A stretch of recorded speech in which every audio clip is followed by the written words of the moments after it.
Las enfermedades que nos afectan en un tiempo en donde la realidad le pasa factura a nuestro cuerpo. Depresiones, ansiedades, trastornos, fobias, en un mundo que nos enferma. No estamos locos, que sabemos lo que queremos.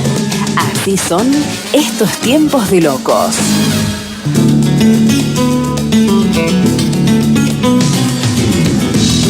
Cuando a comienzos de este año empezamos a preproducir esta sección, estaba ligada con abordar el estado de salud de cada uno de nosotros, el estado de salud mental básicamente.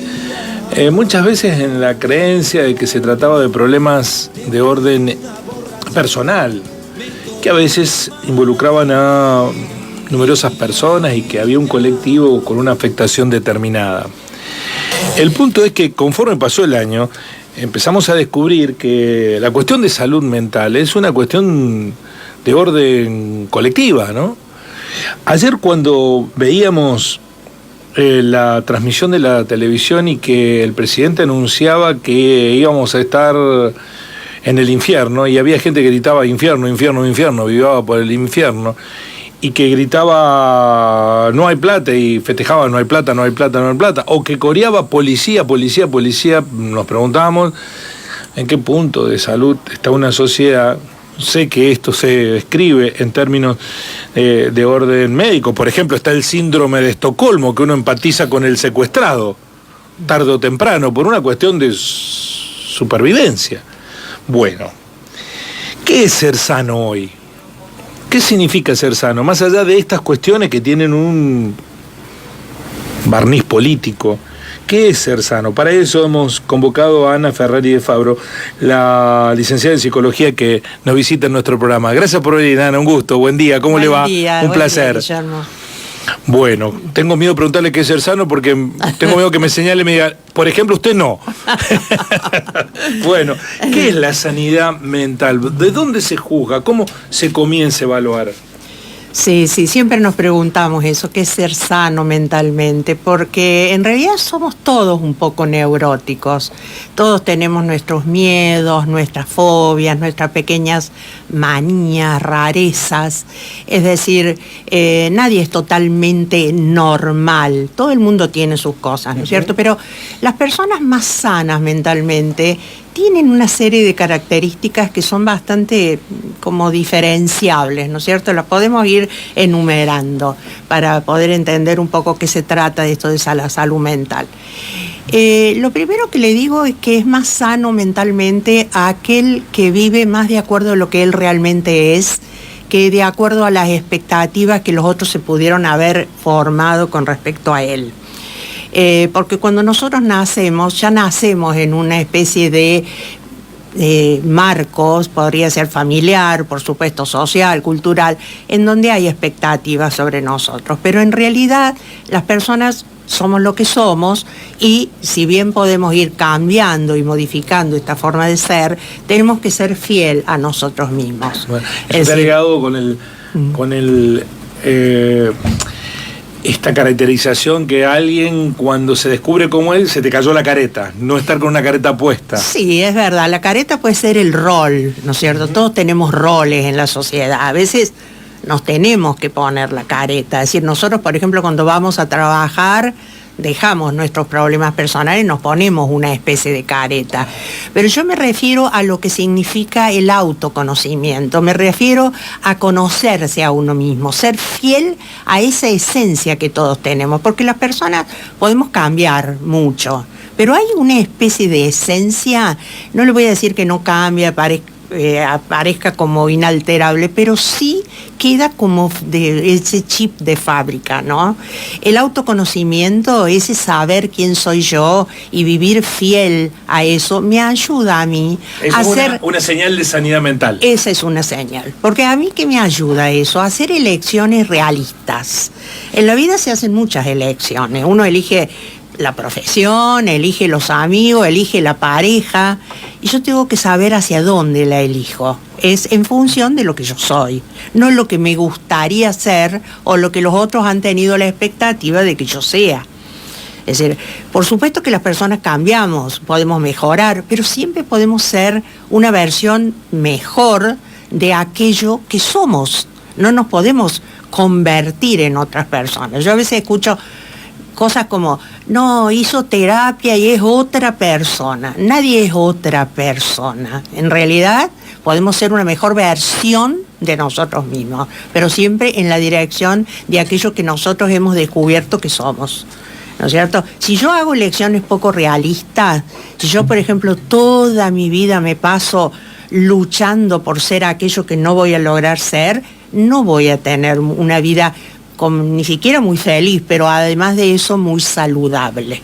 ¿No es cierto? Yo con esto no quiero decir que no tenga valor el sacrificio, el esfuerzo, la lucha cotidiana, porque todos la tenemos, sí. ¿No? Pero siempre en esa dirección, en la dirección posible, no en una dirección como si yo le dijera idealizada, ¿no? De lo que a mí me hubiera gustado ser, o la que mis padres le hubiera gustado ser, o el que la sociedad me pide ser. Yo soy lo que soy y puedo mejorar en función de lo que yo soy, no aquello que los demás me demandan que sea. Esto es una de las características más importantes en la persona saludable, porque vive de acorde a ese ser interior, para lo cual hay que tener mucho. A veces hay gente que le lleva toda la vida esto, ¿no? Saber quién es uno realmente. Porque sí, es además, una búsqueda. Al espejo y autopercibirse lo que es un principio inicial, porque hay gente que se mira al espejo y se autopercibe otra cosa. Tal cual, no se mira, no se niega, por ejemplo, los duelos, las cosas así que son muy grosas en la vida, que producen una transformación. Hay gente que los niega toda la vida. Si vos no aceptás la pérdida, el duelo y lo que vos has ido viviendo en la vida, cómo te vas modificando a lo largo de la vida, no sabés llegado un momento quién sos. O hay personas que se enganchan mucho con lo del rol, el rol de esposa, por ejemplo. Yo soy mucho más que la esposa de. ¿No es cierto? Yo soy una persona independiente, que además tengo de rol ser esposa, o ser madre, o ser profesional, pero soy mucho más que eso. Y cuando se vive en ese engaño, ¿qué consecuencias tiene? Nosotros lo llamamos un falso self, ¿no? Porque hay gente que esa careta, como vos decías, la tiene muy, muy encarnada y siempre vive para lo que aparenta ser, pero no en realidad para lo que ella es. Es una búsqueda que a veces lleva toda la vida. En los adolescentes es muy normal, muy común, muy habitual, no saber muy bien quién soy, ¿no? Por eso se los ve a veces tan confundidos, tan cambiantes. Pero una persona adulta que no sepa quién es, y bueno, ese es un signo de no salud mental. A veces saben o creen ser cosas distintas de lo que son. Sí, por supuesto. ¿Es un autoengaño? Y a veces sí, o a veces se trata de aparentar. Por ejemplo, ahora con las redes, ¿no? En las redes, muchísima gente tiene una red social en donde todo es felicidad. Si uno no la conoce íntimamente, uno cree eso que ve, que compra, que lee. Pero a veces esa no es la vida real, ¿cierto? La vida real no es ni tan feliz, ni tan perfecta, ni tan nada como son las redes. La vida real es dura. Es una búsqueda constante, es una lucha, es un emprendimiento para saber hacia dónde quiero llegar. Y sin embargo, mucha gente se queda con eso, ¿no? Con la apariencia. Pero la verdadera esencia de la persona no es esa. ¿Qué me hace feliz? Por ejemplo, conectarme con mis emociones. ¿Qué me gusta? ¿Qué no me gusta? ¿Qué me pone nerviosa? ¿Qué me hace feliz? ¿En dónde me siento como satisfecha? ¿En dónde siento, se me pasó la hora y no me di ni cuenta? Ahí es, ¿no? Esa es la que yo soy. Después viene el esfuerzo, después viene el trabajo, después vienen los roles. Pero el verdadero yo no es ni la careta ni lo que yo aparento. Bueno, esa es la primera, la cuestión de hacer, sí. No sé si coincidir todo el tiempo, pero aproximar a lo que somos con lo que creemos que somos. Tal cual, una buena síntesis. Otra característica es la flexibilidad.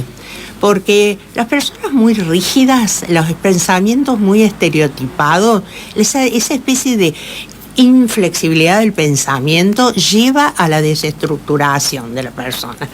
¿No es cierto? Nosotros tenemos que ser flexibles porque la vida nos lo exige. Yo propongo y la vida me cambia los planes. Todos tenemos agendas, todos tenemos rutinas, todos tenemos una especie de planificación, pero la vida no es un plan.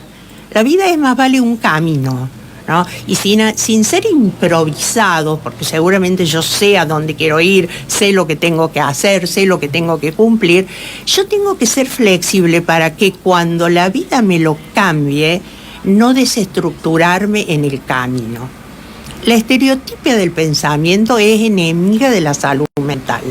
Las personas más sanas son aquellas que barajan y dan de nuevo en muchas circunstancias de la vida, sin perder lo que le dije antes, ¿no? La esencia de lo que uno es. Pero las personas se reinventan, todo el tiempo se reinventan, porque la vida te lo exige. Tenemos muchos roles, ¿no? Y esos roles nos exigen de que yo tenga que, por ejemplo, abandonar un ratito uno para poner el otro, cambiar permanentemente. Es decir, la flexibilidad es una condición sine qua non para la salud mental. Ser flexible no significa ser veleta. Eso quería preguntarle. No es lo mismo. Hoy hay una volatilidad de las convicciones que no está ligado con esto. No, para nada. Las convicciones son otra cosa. Mi moral, las cosas que me rigen, las cosas importantes en la vida, es muy probable que esas yo no las cambie nunca. Yo le hablo de la flexibilidad del vivir. Sí, en el día a día. En el día a día. Sí. Permanentemente tengo que cambiar los planes, porque yo no puedo creer que lo que yo planifique, a veces hasta cuando me voy a acostar, hay gente que se planifica el día cuando se acuesta. Y cuando el otro día todo sale cambiado, se pone mal, ¿cierto? Saber cambiar esos planes en el día a día es una condición muy buena en la salud y me permite vivir bien, porque casi nunca puedo llevar a cabo todos los planes así como yo los había pensado. Segunda señal de salud. La primera estaba ligado con ser lo más parecido a lo que uno es. A lo que uno es. La segunda es la flexibilidad. ¿Tercera? La tercera es la autoexigencia moderada. Nos exigimos todo, sí, es difícil. Nos exigimos todo, pero hay gente que verdaderamente es su peor enemiga. Nunca está conforme con aquello que ha logrado. No se trata de ser conformista, porque no es lo mismo, ni tampoco mucho menos de ser mediocre, sino de disfrutar de los logros, disfrutar de los triunfos, disfrutar de aquello a lo que yo pude llegar. A todos nos cuesta mucho llegar. Entonces disfrutarlo, aunque no haya sido perfecto, es una gran condición de la salud. El que busca la perfección está condenado a tener una vida de nervios, de fatiga y de frustración. Es una gran frustración, porque la verdad es que nada es perfecto. Las cosas son razonables y debemos conformarnos con que así sea. Por último, le quiero mencionar la capacidad de sociabilidad de las personas. Esa es otra condición de la salud mental. Es un error creer que solos vamos a ser sanos. Si yo me quedo sola, solo escucho mis propios pensamientos. A mí el otro me completa. El otro es como un espejo en el que yo me miro, y con respecto a eso es el que me marca hasta si estoy equivocado, si estoy pifiándola, si voy bien. Es decir, yo no digo la sociabilidad con respecto a tener compinches para salir a divertirnos. No, yo hablo de vínculos verdaderamente comprometidos y duraderos a lo largo de la vida.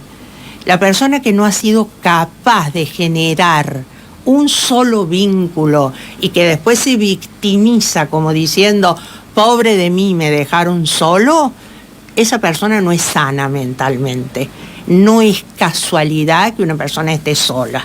Las personas tenemos una tendencia a ser social. Y no solo tenemos la tendencia, lo necesitamos. El otro es un espejo. Eso pasa desde chiquito. El nene pequeño, si la madre está asustada, él tiene miedo. Si la madre le dice, no, tranquilo, vos dormí, el nene se relaja. Necesitamos al otro, ¿no? Bueno, es como una retroalimentación. Ser sociable, no ser tan autoexigente. Exactamente. La cuestión ligada con la flexibilidad. La flexibilidad. Y el primera de las cuestiones estaba ligada con, ya me olvidé, con ser uno mismo. Con ser uno mismo. Y no tener esa especie de careta de... Eso ayuda a mantenerse sano mentalmente. Eso ayuda. Y son como rasgos de carácter que las personas sanas mentalmente tienen. Por supuesto que no es una fija. No es en todo igual. No es una receta, no es una cosa escrita, porque la vida a veces es dura. Hay gente que uno cuando ve, nosotros los psicólogos tenemos la oportunidad de ver la vida de los otros. Hay gente que tiene vidas muy duras y hay otros que se la llevan más barata, digamos, ¿no? Entonces, pero eso está de acuerdo con el carácter, con y a veces sí, pero a veces también hay como el azar, ¿no? Lo que le toca vivir a cada uno, las pérdidas y todo eso no tiene que ver con el carácter. El asunto es cómo uno la sobrelleva. Con estos recursos, con estas características que yo le digo, uno tiene más recursos para sobrellevar lo que me haya tocado vivir. Está con nosotros Así son estos tiempos de locos, la licenciada Ana Fabro, que hace referencia a qué es ser sano en el presente. Hay un concepto que se ha instalado mucho, que yo cuando era chico casi no lo veía, o era excepcional verlo, el concepto del odio, de odiar al otro. ¿Qué lo ha alimentado últimamente? Es una señal, porque son odios individuales que se van sumando, y que se transforman en odios colectivos, y que después nos hacen tomar decisiones equivocadas o sesgadas por la ira. Sí. ¿Por qué tenemos...? ¿Es un signo de este tiempo de la sociedad en general? Porque no es un problema solo de los argentinos. No. ¿Hay un odio que se ha instalado? Se odia lo distinto, eso es lo que yo creo. Y se odia aquello que me ha hecho daño, que yo pienso y percibo que me ha hecho daño. Las diferencias con respecto al odio tienen que ver desde dónde se mire. Porque si yo no estoy de acuerdo con algo, no necesariamente quiere decir que yo lo odie. Ahora, si el otro lo percibe como odio, también es porque no tolera que yo piense distinto. Las personas pensamos muy distinto. Hoy en día, con respecto a las cuestiones políticas, la gente piensa diametralmente distinto. Y entre el pensamiento de uno y el pensamiento del otro así, no hay tolerancia. No fue siempre así, porque así, los antagonismos políticos exacerbados. Existían desde siempre, no sé. Moreno lo tuvo a Rivadavia. Tal cual. ¿No? Estamos hablando de 1810. Amigos de una línea política y de la otra hubo siempre. Ahora hay intolerancia. Como una mancha de aceite, el odio y la intolerancia en toda la sociedad. Sí, la hay. No sé si son las redes sociales, no sé si es los medios de comunicación o las redes sociales más los medios de comunicación. Creo que no las sé dos si es cosas la frustración, contribuyen, porque se pone mucho de manifiesto aquello que el otro más detesta y se incentiva eso, ¿no? Desde esa especie de boicot que a veces se hace a lo que uno no cree, en lo que uno no le gusta, o a aquello que a uno no le satisface, está incentivado desde las redes sociales. Entonces ahí se fomenta mucho el odio. No siempre es odio, es como un rechazo a lo distinto. El otro puede percibirlo como odio porque él no lo comparte, ¿no es cierto? Con respecto a eso, la agresividad en las personas siempre existió, sí, ¿no es cierto? La agresividad es una especie de cosa constitutiva del ser humano. Y por supuesto que hay personas más agresivas que otras. Está en todos nosotros. La cuestión es cuánto la controlamos. Exactamente. Todos tenemos eso. Y cuando nos tocan aquello preciado, aparece la agresividad. Lo peor de nosotros. Lo peor. Toda persona podría ser agresiva si le tocan aquello que más valora. Para finalizar, ¿usted, licenciada, consideraría que vivimos en una sociedad sana? Ese es el término. Sana, enferma, en tratamiento constante, para sala intermedia, para sala de terapia. No diría enferma, pero que tiene muchos rasgos que habría que corregir, sí, ¿no es cierto?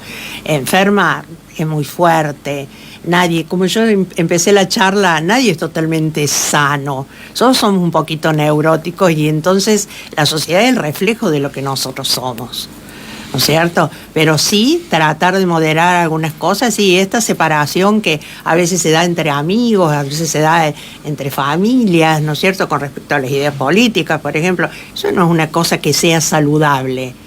Habría que cambiarla. Ahora, es difícil, ¿no es cierto? Las personas tienen sus preferencias, tienen sus gustos, tienen sus ideas. Es muy difícil. Por eso la gente se junta por afinidad, termina juntándose por afinidad, porque se siente más cómoda, se siente más comprendida. Yo no creo que la sociedad sea totalmente enferma, pero tampoco es sana, dista mucho de ser sana.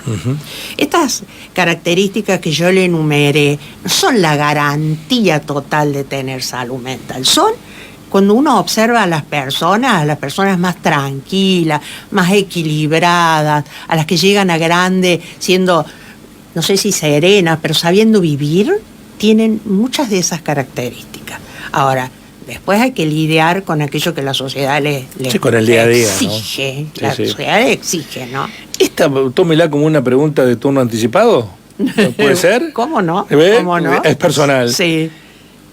¿Se está más sano cuando uno dice todas las cosas o dice solo algunas y se calla las mayorías? Según, Periodísticamente se lo estoy preguntando. No, sí, según qué cosas, porque a veces yo escucho que la gente, no, a mí la psicóloga me dijo que yo diga lo que yo... Y en función de eso le andan chantando las 40 a todo mundo. Eso no es así, ¿no es cierto? Yo creo que saber callar a veces y después buscar el momento en que aquello que yo diga sirva, esa sería, en teoría, la respuesta a su pregunta. Bien. No callar, pero sí elegir. Elegir la oportunidad. Y la oportunidad también, pero el tono y el modo. Porque lo mismo, porque a veces las pacientes te dicen, usted me dice en realidad lo mismo que me dice mi hija, pero mi hija me lo dice retando. ¿No? A nadie le gusta que lo reten. Claro, esa es la verdad. A nadie le gusta que lo reten. Si yo sé elegir el tono, el modo y el momento para que al otro le sirva lo que yo digo, hay que decir lo que uno piensa. Nunca puede ser bueno callar, sí, como una especie de olla a presión. Pero tampoco es bueno lo contrario, andar, como yo le bromeé recién, chantándole las 40 a todo el mundo. Porque en realidad, ¿quién soy yo para hacer eso? ¿No? Yo algunas cosas me las tengo que callar, aunque yo vea que el otro está actuando como yo no actuaría. Ahora, si yo después puedo, en una charla en donde al otro lo ayude, le llegue y le sirva, macanudo que se lo diga, ¿no?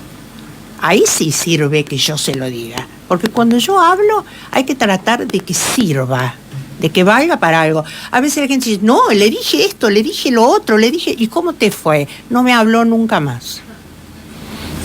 Entonces, no sirvió de nada. No sé si sirve. Yo creo que no sirvió. Digo, yo me pongo en esa generación, sí. A lo mejor. Somos una generación que estábamos acostumbrados a que las valoraciones fueran verticalistas. Nuestros abuelos, nuestros padres te decían esto es así. Y ahora nuestros hijos nos reprochan absolutamente todo. Somos la generación del medio, sí, digamos, ¿no? Sí. Que digo, bueno, nos quedamos con ganas de poder decir lo que pensábamos, sí, porque ahora tenés que estar todo el tiempo, sí, con los propios y con los ajenos. Esperar el momento, sí, esperar el momento. Todos tenemos momentos en que desencillamos, nos desestructuramos y somos capaces de oír. Eso aplica mucho a los padres y los hijos. Esperar el momento. No sé, estoy con mi hija tomando mate, estoy ayudando a mi hija a estudiar tal cosa, estoy enseñándole a mi hijo a manejar. Son lindos momentos. Si yo los aprovecho, ahí le puedo decir muchas cosas que yo siento, que me gustaría que él sepa y demás. Ahora, llegó de bailar, está enojado, está mufa, está con resaca, y yo me pongo a enseñarle cosas, es seguramente que me las va a rechazar. El sentido de la oportunidad, en qué momento hablamos con la gente, es muy importante. Licenciada, muchísimas gracias por venir. Ha sido muy interesante escucharla, la verdad, innecesario. Me encanta. Me encanta y si puede ayudar, mejor. Bueno, sí, nos ha ayudado hoy mucho. Ana Ferrari de Fabro, la licenciada en Psicología, nos habló hoy sobre qué es ser sano. Seguramente lo vamos a hablar de aquí en las sesiones que nos quedan hasta fin de año. Pero es un problema mental también lo de la fiesta, ¿no? Organizar la fiesta. Sí. Las fiestas son todo un tema. Porque hay que, la fiesta o se aman o se odian. ¿Cómo puede ser que lo festivo se transforme en un problema, ¿no? Moviliza los vínculos, moviliza mucho el tema de los vínculos. Quién me invitó, quién no, con quién me junto, con quién no. Eso no es casual, ¿no es cierto? Yo antes le dije que uno al final se junta y se moviliza con aquellos que con los cuales comparto, y cuando no me incluyen, la gente se ofende. Siempre hay muchas ofensas en la fiesta. Entonces de ahí es que parte que casi todo el mundo está desconforme con algo, ¿no es cierto? Es difícil. Es difícil. Gracias, licenciada. Que tenga felices fiestas. Gracias, Guillermo. Ha sido un placer escucharla en la mañana. Así son las cosas en estos tiempos de locos. Loco un poco nada